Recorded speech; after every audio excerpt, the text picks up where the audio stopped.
ஒரு மனிதனுக்கு தன்னம்பிக்கை, சுய ஒழுக்கம், மன அமைதி இந்த மூணும் எவ்வளோ முக்கியமானதுன்னு இன்னைக்கு நம்ம பார்க்க போகிற காணொளியில் வர்ற கதைகள் மூலமாக தெரிஞ்சுக்கலாம். வாங்க கதைக்குள்ளே போகலாம். காட்டுக்குள்ள வழி தவறி போன சின்ன பையன் ஒருத்தன் வழி தேடி அலைஞ்சிட்டு இருந்தான். அப்போது தூரத்தில் ஒரு குடிசை ஒன்று இருந்ததை பார்த்துட்டு சந்தோஷப்பட்டு நேராக அந்த குடிசையை நோக்கி ஓடுறான்.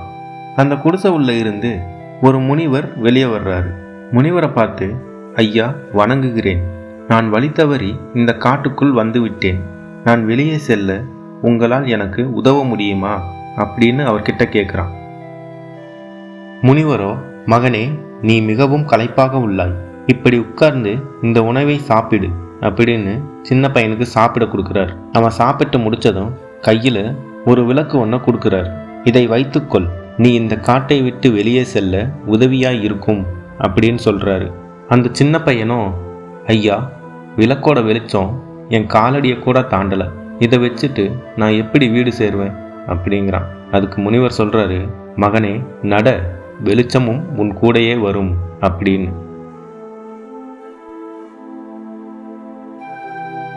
ஒரு ஞானி கிட்ட 2 பேர் வந்தாங்க. வந்ததில் ஒருத்தன் வருத்தத்தோட கேட்குறான், ஐயா, நான் ஒரு பெரிய பாவம் செஞ்சுட்டேன், அதை நினச்சி தினமும் நான் வருத்தப்படுறேன், எனக்கு அதுக்கு மன்னிப்பு உண்டா அப்படின்னு. இன்னொருத்தன் ஞானிக்கிட்ட சொல்கிறான், நான் இவரளவுக்கு பெரிய பாவம்லாம் செய்யலை, சின்ன சின்ன பொய்கள், சின்ன சின்ன ஏமாத்து வேலைகள் இப்படி நிறையா செஞ்சுருக்கேன், தண்டிக்கிற அளவுக்கு இதெல்லாம் பெரிய பாவமா என்ன அப்படின்னு.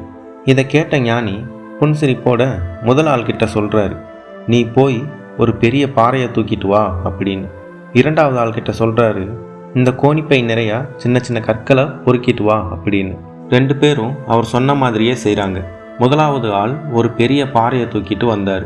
2வது ஆள் கோணிப்பை நிறையா சின்ன சின்ன கற்களை நிரப்பி கொண்டு வந்தார். இப்போ ஞானி சொன்னார், சரி, 2 பேரும் கொண்டு வந்ததை சரியாக எந்த இடத்துல எடுத்தீங்களோ அங்கேயே கொண்டு போய் வச்சிருங்க அப்படின்னு. முதல் ஆள் எடுத்த பாறையை எடுத்த இடத்துலையே சரியாக கொண்டு போய் வச்சுட்டு வந்துட்டார். 2வது ஆள் தயக்கத்தோட, இவ்வளோ கற்களை எப்படி சரியாக அது இருந்த இடத்துலையே வைக்க முடியும் அப்படின்னு கேட்குறாரு. ஞானி சொல்கிறாரு, முடியாது இல்லையா, அவன் பெரிய தப்பு செஞ்சான், அதுக்காக வருத்தப்பட்டு அழுது மன்னிப்பும் கேட்டான்.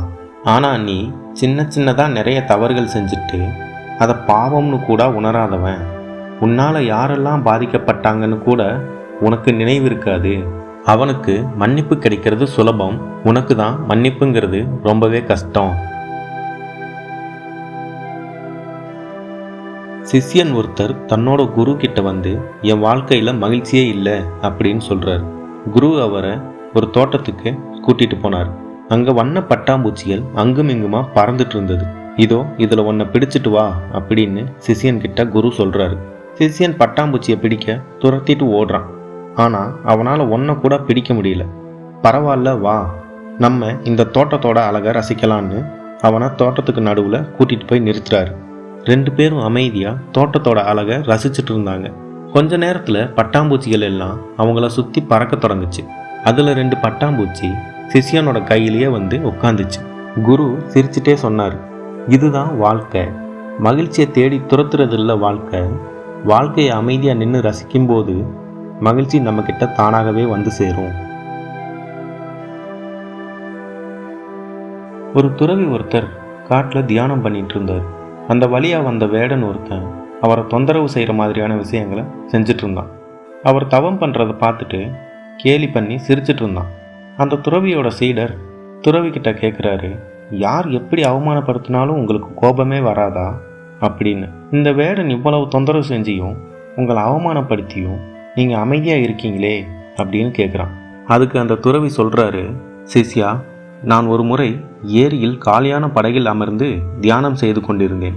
அப்போது ஒரு படகு வந்து நான் இருந்த படகை முட்டியது. யார் இப்படி அஜாக்கிரதையாக வந்து முட்டியதுன்னு கண்களை திறந்து பார்த்தால் அது ஒரு வெற்றுப்படகு. காற்றுக்கு அசைந்து அசைந்து என் மேல் வந்து மோதி இருக்கிறது. என் கோபத்தினை அந்த வெற்றுப்படகிடம் காட்டி என்ன பயன்? யாராவது என்னை கோபப்படுத்தும் போது இதுதான் எனக்கு ஞாபகத்துக்கு வரும், இதுவும் ஒரு வெற்றுப்படகு தான்னு அமைதியாகிருவேன் அப்படிங்கிறாரு அந்த துறவி. இதே போல நிறைய கதைகளை தெரிந்து கொள்ள உங்கள் சுபாஷ் சுட்டி ஸ்டோரிஸ் சேனலை சப்ஸ்கிரைப் பண்ணிட்டு கூடவே அந்த பெல் பட்டனையும் ப்ரெஸ் பண்ணிடுங்க.